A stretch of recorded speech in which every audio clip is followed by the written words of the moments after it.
Ed in San Diego, welcome back to Global TV Talk Show. And I'm in San Diego. As you can see, the world keeps going around and around. Now, I'm going to place myself in the middle. I've gotten some feedback that some people don't like the world going around all the time. So here I am. Can't stop the world, but I'll block it. Okay, our star today, our headline thinker, Ron Cooper, thecooperculture.com. Go check it out. Welcome, Ron. Thank you, Ed. It's always good to be with you, your listeners, and always great to delve into various topics that people, almost everything we talk about is people relationships, and that's what causes the world to go around to a large degree. Psychological safety. We need more of that, not just in the workplace. But um, what's what's your headline view here of psych safety in the workplace? Yeah, it's we have discussed this before, and Ed, my thought is if it were easy to establish, if everybody knew it, every place we go would be a psychologically safe environment. But I think as we know, there are many places that are not psychologically safe, and sometimes the wording psychologically, what's that? Well, what we're referring to is an environment, a culture. It's a branding. It's where we feel free to discuss matters with each other. Ed, you and I have a relationship that we can discuss virtually any matter. We can disagree, maybe even strenuously disagree, but we're not going to denigrate each other after the conversation. We have pledged we will not denigrate each other's character. We won't go to social media and the like to denigrate each other. We can agree, disagree, whatever it is, but as we agree on some very fundamental principles, legal, ethical, moral principles, we're not going to denigrate each other. And beyond that, everything else becomes a peripheral topic where the culture, the environment is one in which we feel free. We can discuss different matters with us. I'm very aware, Ed, there's some people whose upbringing is, and I'm thinking now specifically employees that we may bring on, were raised in a culture of family where, and whatever it is that you're thinking about, if it's something negative, you work it out yourself. You don't discuss it with anybody. Just keep it behind the scenes. I know there's some people who were raised that way, and so talking openly and one-on-one, and when I say openly, Ed, what I mean by that is if we have any disagreements with us before it escalates to something more serious, let's talk about it. And and so I'm not saying you've got to discuss deep personal matters. It's whatever you choose to. But as we pledge to discuss matters with us, we're in essence saying that nope, we're not going to allow anything to get to the point where we are emotionally and relationally totally segregated from each other. I'm not going to share any information with you. I'm not even sure I want to talk with you at the water fountain or coffee bar, kind of thing. It had somewhat of a long conversation of what I was just saying, but that is a lot of what I think of as psychologically safe culture where you and I know we freely discuss things with each other and we're always going to remain friends. Yeah, thank you. My background and Heather's background in particular has been on the taking care of talent who are being relocated by the company in an organized way, rather than some of the reloads that are going on. Gen Z put the laptop in a backpack and some underwear and toiletries, and they get on a plane to London, and that's the reload, and they pay a lump sum to the talent say you're on your own, but we want you to do this and that and by that deadline and stay in touch. And so, what's the psych safety of that person, woman or guy, going into a new land? Well, they're super excited and they know nothing. And the company didn't give them any training. Now, what do you think the odds are of an assignment failure? I'd say more than 50-50. Oh, yes. And everyone, and it's becoming more prevalent, the Gen Z wants to belong. They want to have the feeling of belonging. We all would do. And so, do I feel, does my later leadership communicate well enough with me that I feel that I'm genuinely a part of this organization? My leaders care about me. They are compassionate, and those are two C's that I speak on frequently, caring and being compassionate, that we have got to be genuine with what we're talking about. Can't be just hollow words. But as we care and are compassionate about people that in this instance are relocated, we want for them to feel that they are still genuinely a part of the company. We are concerned for them. And when I say concerned, we want to know that they are their well-being and so forth, and are they adapting well to whatever the relocated uh, community is. And we want them to know everything about it. And it's our responsibility to keep them educated or to educate them even before they move. So they know exactly what they're going to be going into, and then we want to check up on them once they have relocated. Yeah. Okay. So the hiring routine, the assessment time. Um, so assessment comes after the hiring, but you would think that assessment would come before they make a hiring decision. But Well, see, Ed, I think that's I no, that's a it's a great observation. I think it's absolutely true that frequently people hire on your past experience. Ed, I hope you have 25 years of broadcasting experience, let's just say.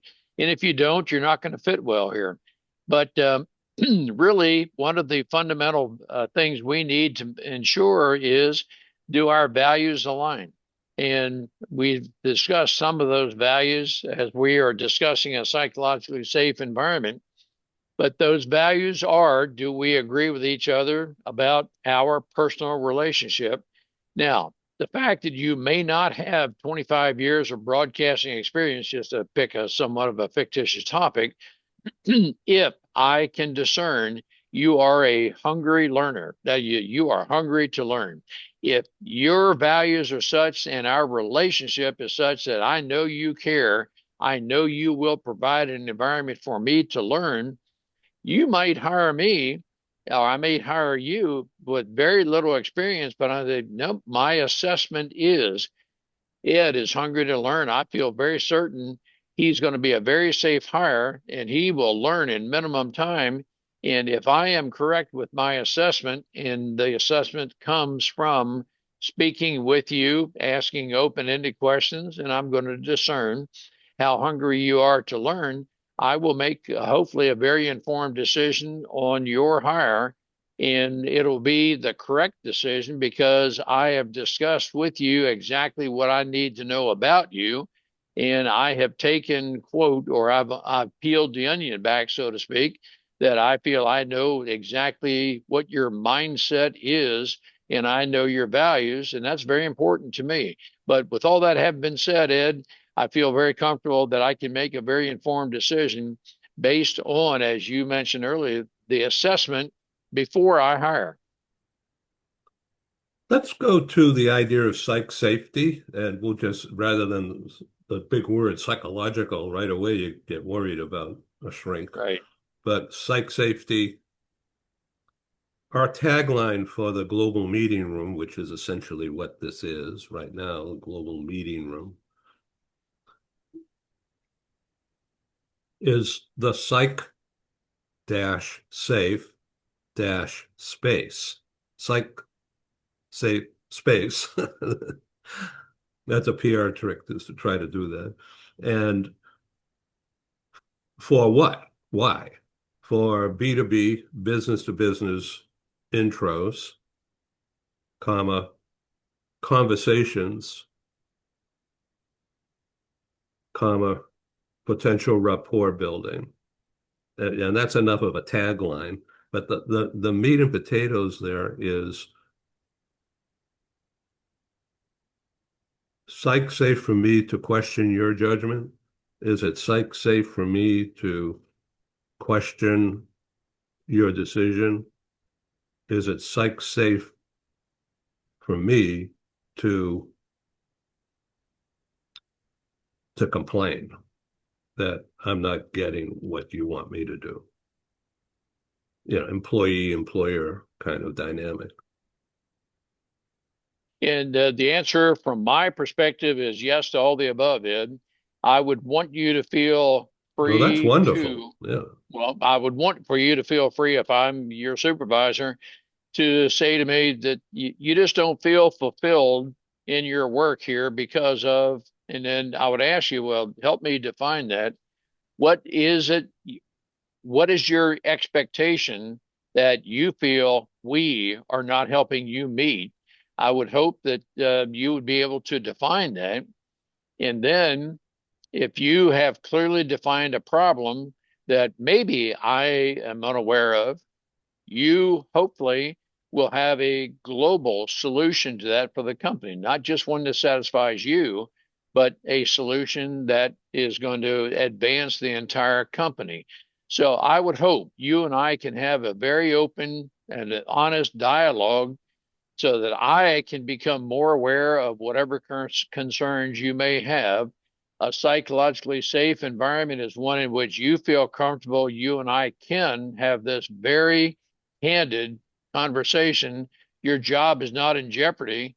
You may be discussing something, you may be leading up to some personality, some values fault I have. And I will tell you, based on my coaching experience, frequently that does come up in conversation that, wow, it seems like maybe you're discussing or you're leading me to say that, well, I am the problem.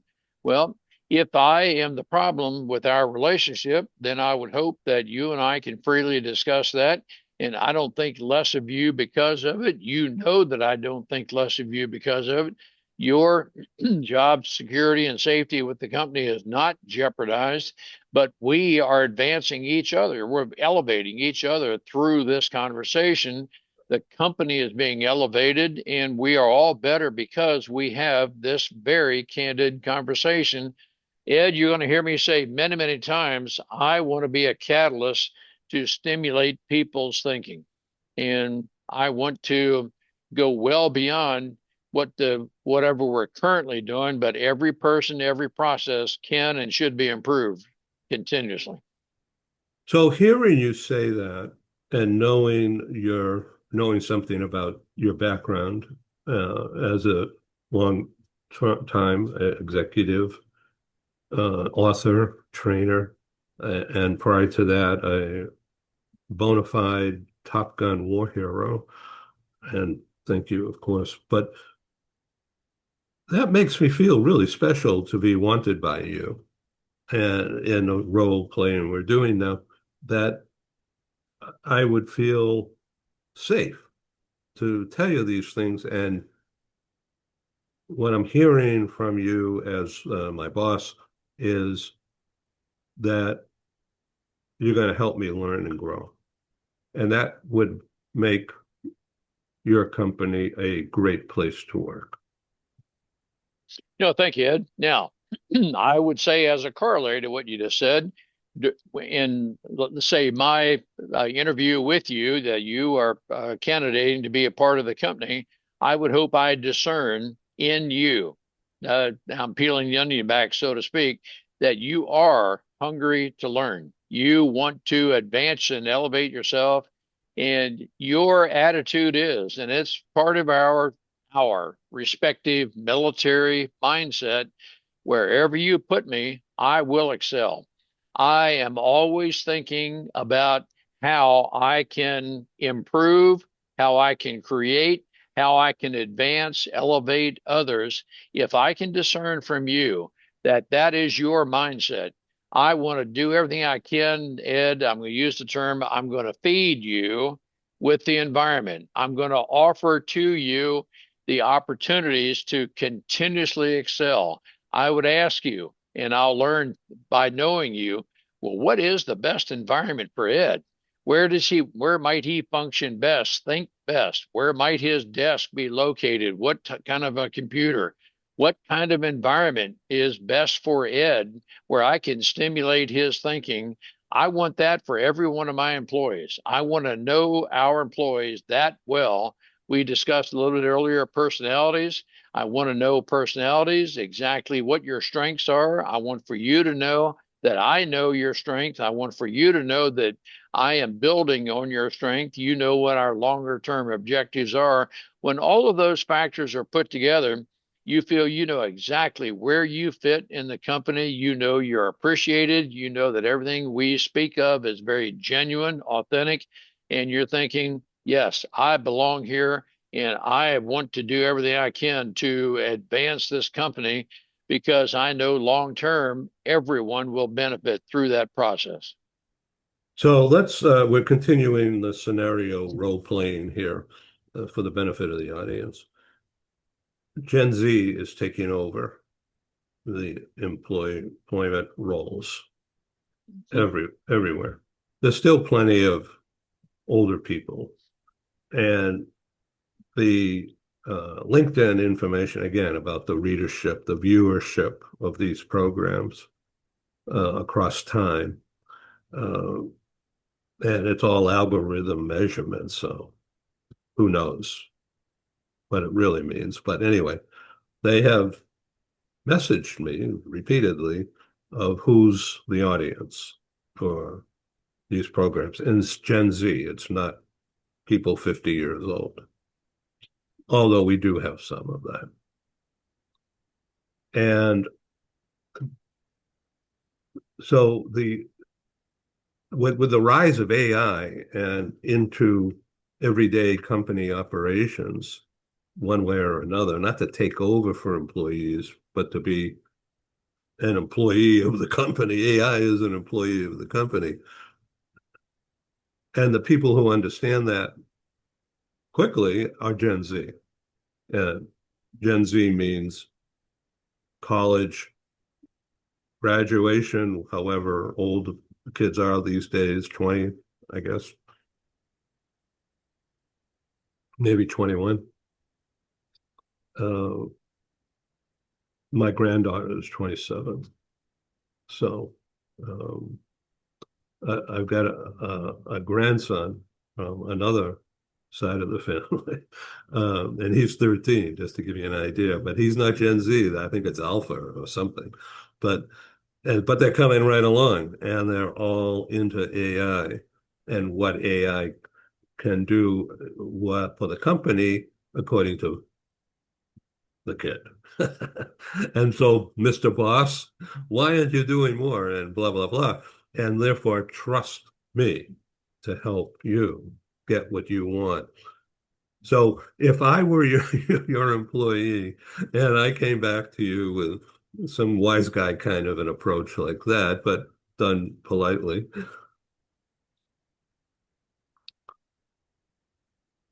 they're watching how you respond to that kind of a push. No, Ed, you're right on. And am I going to um, respond angrily? Am I going to respond emotionally? In the Okay, early here, days, yeah, but yes. not now. And okay, here's where we leaders have to know ourselves. Who are we emotionally? And so, can we take, quote, verbal abuse, process it in a useful way such that if someone were to come from to us, a Gen Z, anybody for that matter, with an angry look, statement, and so forth, can we process that in a way that we're not going to respond in an emotionally angry counter with them because we know that's not going to go anywhere. That's not going to go anywhere productive. So can we absorb, if that's it would be the appropriate term, whatever is being said to and about us, and through our calm response to that and our compassionate, caring attitude, can we possibly turn that mindset, that emotional response around to where now I see that you're not coming back at me emotionally. We can have very meaningful conversation. Now, may take 20 minutes to get to that point, but if we are willing to work with that person to achieve that, they're going to know, well, yep, this person is willing to work with me, and we're not going to end this conversation within a few seconds in some kind of an emotional tirade. So let's take a workplace situation, anything, how to get more customers, uh, pardon me. And so the kid, the trainee, might say something, well, you're not appealing to people my age or around my age.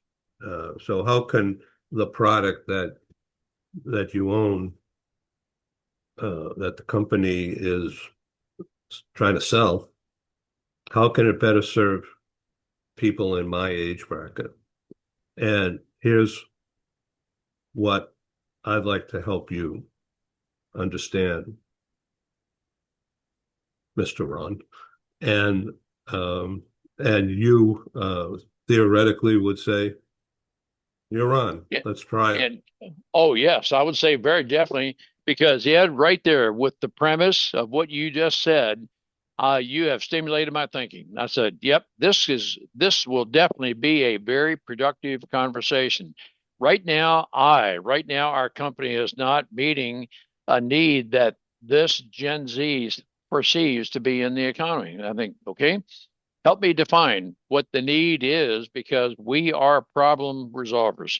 We want to know what the need is. We in the company do want to meet the need, or potentially at least know what the need is in the community. We're not going to meet every need, of course, but if there is a need we can meet, and we're not adaptive to that, meeting that need right now, what do we need to do? So my approach would be, okay, help me by you define what the need is, and through conversation, we'll be able to clearly articulate what that need is.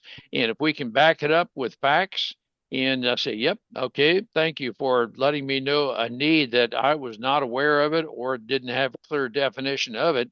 Now, how do we transform our company to meet that need? Let's think about this. Now, I'm going to do everything I can, Ed, to engage everyone in the company, or at least those who would be involved in that kind of stimulated thinking. I want to do everything I can to help stimulate the thinking to where we are all engaged with this, that all, meaning whoever would be a part of this, that let's put our thinking together, stimulate our thoughts, and it may take several meetings before we come up with a strategic approach of how we're going to meet this need. But I, as a leader, want to do everything I can to stimulate thinking, to have everyone engaged with this. And Ed, if I know you are fulfilled at making a contribution to this, you don't necessarily have to have the total solution, but you've made a contribution to it, and you're fulfilled from that because I listened to you and I accepted everything you're saying. I'm stimulating your thinking. We are growing together. When we have that type culture, we are going to advance the company. Okay, so now role playing continues. Okay, Mr. Boss,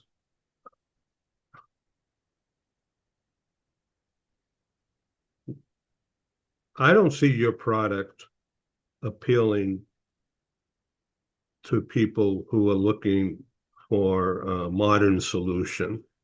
So that means that you're not utilizing um, thinking uh, and exhibiting, displaying, so that my generation can interpret what your product is going to do for me. And so let me help you because I know how to work the computer AI to generate information that Gen Z type people will understand better than what you're doing now. Can I try that with you? And you would say, yeah, of course. Oh my goodness. Right on. Yes, yes, yes. I need to learn from you. I, as a boomer, was raised to say, think, to do things the way I do. And you came in after me, but you know technology. And so, yes, please help me to learn what you know. Let's work together toward a very viable solution because I can learn from you. And will I get paid And of course, you're going to get paid for this. and recognized as somebody who these other people around us in the company and future employees who will only help that program go forward, that I could be a leader if I perform.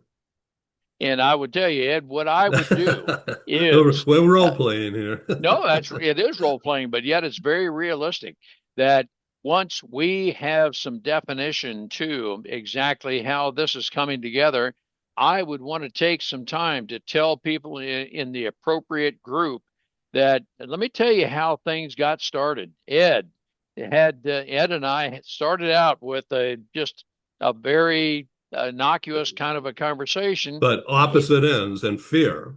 There you go. It started out that way, but then I tell you what, we stimulated each other's thinking, and we thought, man, we can make something from this, Ed. I want to learn from you, and I just want everyone to know this is how this became. It started out a two-person conversation. It broadened to maybe a five-person conversation, then became larger.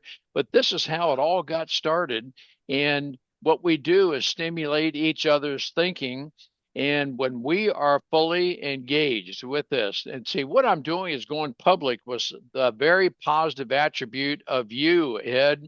And I would get your permission, which I would hope readily. You say, well, yeah, I want to compliment you in a public environment. And you would say, well, yes, that's no problem with that. And so I would tell people this is exactly how we elevated each other, how we're elevating the company and this is exactly how things came about. It was a very positive end result. This is how it all got started. And so So, yeah, we we are have always about working five together. or 6 minutes remaining Hmm. available to you. So this is stimulating and very informative, and I'd like this to continue at another program going forward. And we'll get Ken involved, perhaps Heather and others. But th this is exactly the scenario then we've identified through role playing of communication and coming together and uh, you as the boomer owner and me as the kid, but with tech knowledge about how to figure out how to make your product, Mr. Owner, appeal to younger people who are your future revenue sources. And so that's will be proof, not only to me, but to people who are watching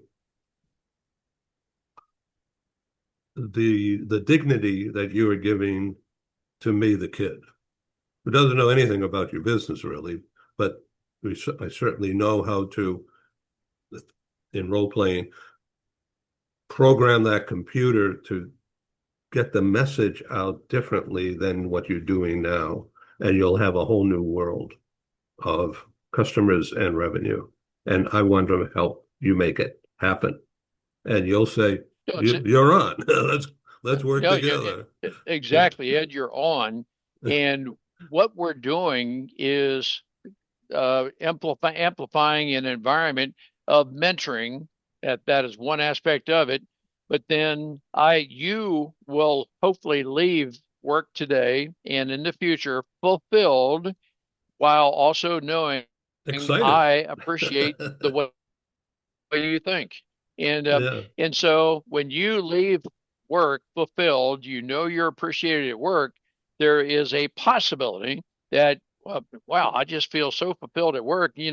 I was in the shower and I'm still thinking about how we can advance this topic that we discussed. Those things happen, Ed. It's because you're thinking it's not that I have to be in work. I want to go to work. I want to, and I am fully engaged in, and we're always stimulating each other. There's nothing false or hollow or ungenuine about this. This is very real for relationships. And the example is there for everybody, customers and current employees. It's proof that you, as a business owner and a boomer, are fully cognizant of the potential of Gen Z, totally different background, totally different life experience, but utilizing the trick of AI and um, the visual communications modernized to get something done that we all will benefit. And you, as the leader, as the owner of the company, will benefit your way. And I'm getting recognition, I'm getting a job security, and I'm feeling terrific.